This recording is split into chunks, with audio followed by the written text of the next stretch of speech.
Da, danas smo ovdje na Seulskom obrambenom dijalogu, razgovarali smo i sa ministrima diljem svijeta, ali naravno sa ministrima obrane koji su nama kompatibilni i s kojima želimo surađivati. Jedan od njih je svakako i južnokoreanski ministar i njihova obrambena industrija. Ogroman je potencijal za razvoj naše kooperativnosti u budućnosti. Nekoliko dana i hrvatska tvrtka Doking će potpisati određene sporazume sa jednom korejskom tvrtkom u poslovnoj suradnji na obrambenoj industriji.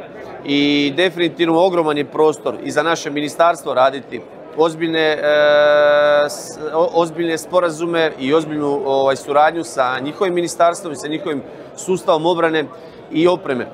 Želimo upravo to i činiti i napraviti. Po prvi puta sada Hrvatska izlazi van granica Europske unije i NATO-a, idemo prema Dalekom istoku. Smatram da je Koreja zemlja koja vrijednjuje i koja poštiva iste vrijednosti kao i Hrvatska i mislim da imamo puno zajedničkih stvari koje možemo razvijati. Mislim da je ovo jedan veliki dan prvenstveno za hrvatsku obrambenu industriju u kojoj možemo i plasirati, ali naravno preuzimati naša znanja, plasirati, naravno preuzimati njihova znanja, njihove sposobnosti i razvijati našu obrambenu industriju dalje.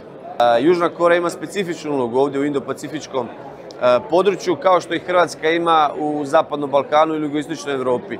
Faktor stabilnosti, kao i Hrvatska, također Koreja ima ovdje tu istu ulogu.